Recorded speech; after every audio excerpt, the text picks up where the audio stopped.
in my writing, one of the things I pointed out even today is that if you ask voters, is the economy growing or shrinking or staying the same? And we just had GDP growth at 5%, which is one of the highest quarterly growth rates in the last 30 years. Only about 20-25% of voters know that the economy is growing, right? And so that's not a lived experience thing. That's not like I see bacon costing more thing. That's people have no idea what's happening with the economy. They have no idea. And it's a tragedy because the economy is doing really well and we're doing well. And I would like the American people to feel more excited about what's happening in their own country, right? So this is what I mean, like some of the work we have to do to educate people about what's happened, it's very elemental stuff. And it's why I think we'll be successful because things are better. And it's a lot easier in politics to sell things that are true than to sell things that aren't true.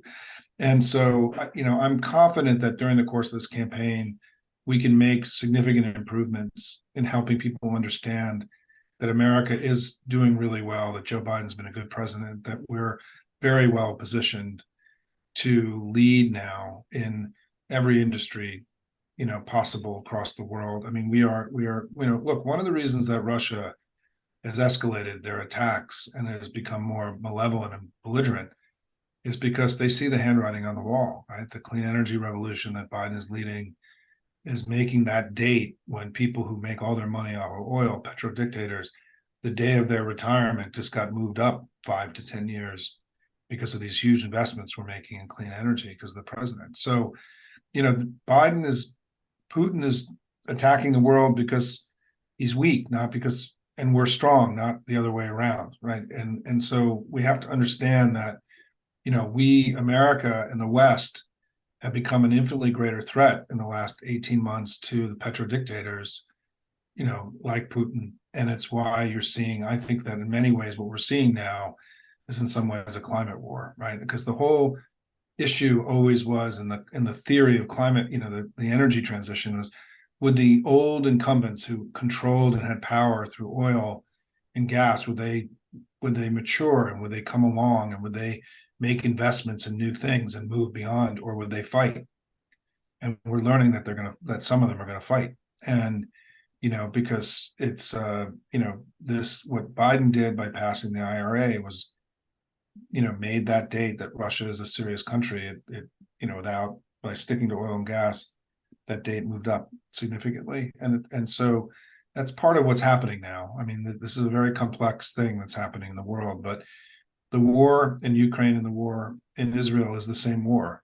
It's the same people. It's Iran, it's Russia, Hamas, Hezbollah. It's the same people. It's two fronts in the same war. And it's a war against the West, a war against the modern world. And it's a war that we have to win. There's been a couple questions concerning the demonstrations on college campuses in support of the Palestinians and against the U.S. support of the invasion in Gaza. Biden needs young people and Muslims to vote for him. Can you speak to this? And maybe just in general, because I know it is a disagreement within our Democratic family, I think. I think I don't feel like this is going to be a split. I just don't feel it. I think that there isn't polling this week. Biden's numbers didn't go down at all in any. I know there was this one Gallup poll last week that showed him dropping with Democrats. That was not replicated in 6 other polls. There isn't support for Israel inside the United States remains remarkably high. It's frankly gone up with Democrats since October 7th.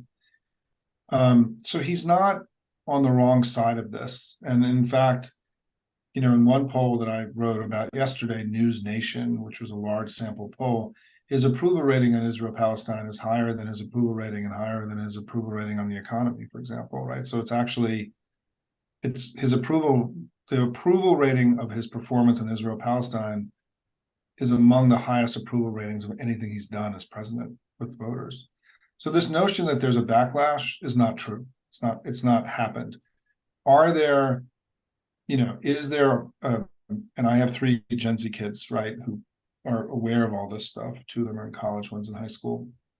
And there's been a lot of activism on campus, and I think we should welcome this debate. I don't think we should be worried about it. I don't think we should be scared about it. I think that young people may not understand the history and as well, and we have to bring them along. And I think that I think that what is important for us, and I've written about this a lot this last week, is that we need to create a space where you can be pro-Palestinian, but anti-Hamas, anti-Iran, anti-Russia, and pro-American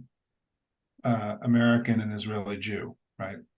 And because where this is starting to get worrisome is the pro-Palestinian position is becoming anti-Jewish, and that is unacceptable in the United States. And it is unnecessary. One can be pro-Palestinian and not be anti-Jew, and we are going to have to work very hard to help create that space that is the sensible space.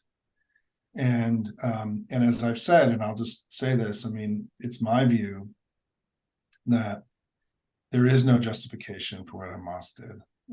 It doesn't matter about history. You can't, if you become somebody who believes that Hamas was justified in killing Israelis and killing 30 Americans, by the way, there were 30 Americans killed on October 7th. There were 10 Americans, who are still hostage in Gaza right now.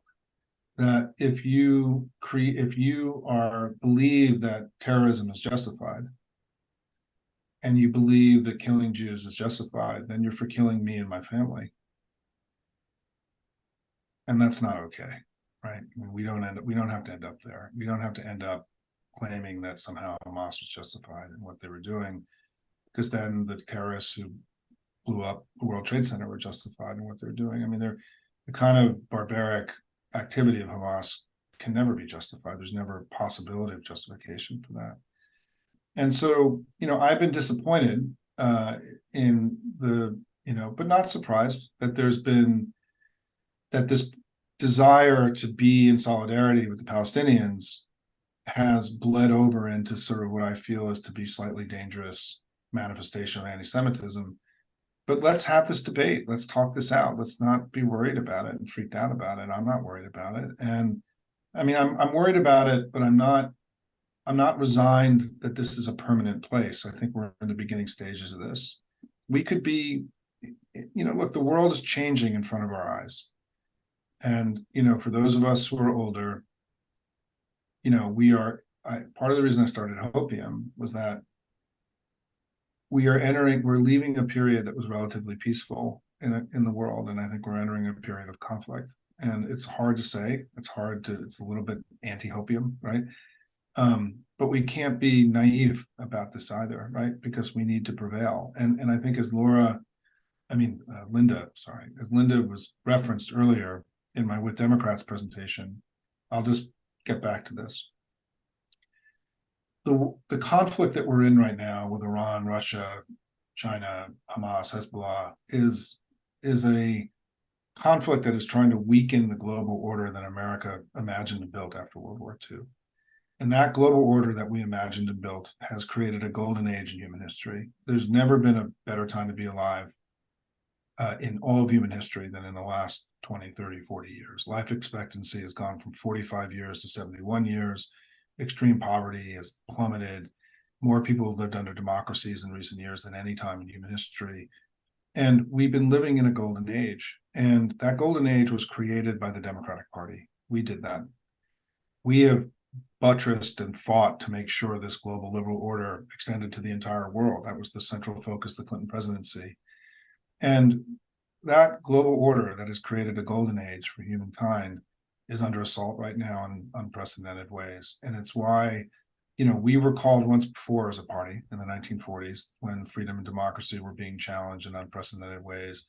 And we're being called again. And all this work that you do is not just about preserving democracy here, but it's also about being a combatant in this global battle to make sure that the democracy that we exported to the rest of the world and the opportunity we created the rest of the world is there for the kids, our kids and their grandkids, not just here, but everywhere.